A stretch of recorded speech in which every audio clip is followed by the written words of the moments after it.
Dear students and all of my viewers, তোমরা class 5 থেকে শুরু করে 12 পর্যন্ত এবং অবশেষে চাকরির কম্পিটিটিভ এক্সামে গিয়ে তোমরা একটা সমস্যার সম্মুখীন হও, সেটা হচ্ছে প্রিপোজিশনের ব্যবহার।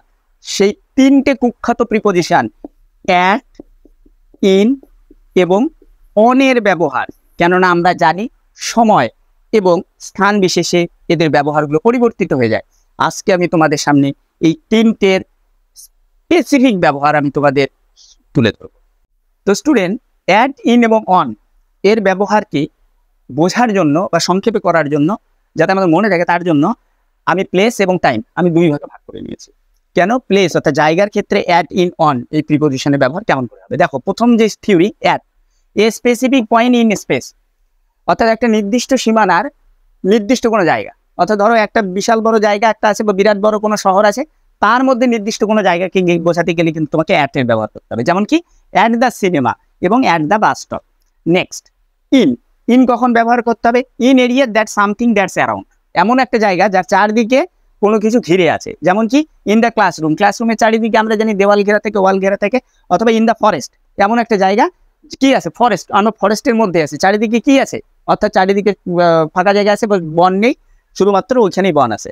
নেক্সট অন, অন কখন হবে? এ সারফেস অন এ লাইন, অর্থাৎ কোনো পৃষ্ঠতল অথবা কোনো সীমানার মধ্যে অঞ্চলকে বোঝাতে গেলে কিন্তু তোমাকে কি করতে হবে? অন ব্যবহার করতে হবে। যেমন table, on a table on the coast. এবার আমরা দেখব টাইম অর্থাৎ সময়ের ক্ষেত্রে ইন, অ্যাট, অন কেমন করে ব্যবহার হচ্ছে। ইন যেমন মান্থ অর্থাৎ মাসের নাম, তার সামনে ইন ব্যবহৃত হচ্ছে। ইন এপ্রিল, সেশন অর্থাৎ কোনো ঋতু, তার সামনে কিন্তু তোমার ইন ব্যবহৃত হচ্ছে। যেমন সামার। নেক্সট ইয়ার্স, কোনো বছর অথবা সেঞ্চুরি, শতাব্দী, তার সামনে ইন ব্যবহৃত হচ্ছে। নেক্সট অ্যাট, টাইম, ওয়াচ অর্থাৎ ঘড়ির যে সময়, তার সামনে কিন্তু অ্যাট ব্যবহৃত হচ্ছে। যেমন অ্যাট 7 o'clock, স্পেশাল সেলিব্রেশন অর্থাৎ বিশেষ উদযাপন বোঝাতে কিন্তু তার সামনে অ্যাট ব্যবহৃত হচ্ছে। যেমন ক্রিসমাস অর্থাৎ খ্রিস্টানদের ধর্মীয় উৎসব।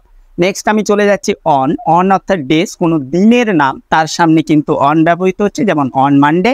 এবং কোনো ডেট অর্থাৎ কোনো তারিখ বোঝাতেও কিন্তু তার সামনে কি হচ্ছে? অন ব্যবহৃত হচ্ছে। দেখো অন 11th of May, এখানে কিন্তু মেকে আমরা বোঝাচ্ছি না, এখানে কিন্তু আমরা 11 অর্থাৎ 11 তারিখকে বোঝাচ্ছি।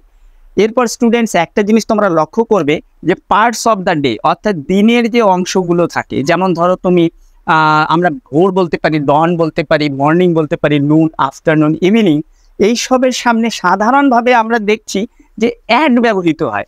কিন্তু যখন পার্টস অফ দ্য ডে, তাই সেই পার্টস অফ দ্য ডে এর সামনে যখনই এই টিএইচ, দি অথবা দা থাকছে, তার সামনে কিন্তু কখনো অর্থাৎ সেন্টেন্স স্ট্রাকচার অনুযায়ী কখনো ইন ব্যবহৃত হচ্ছে, আবার কখনো অন ব্যবহার।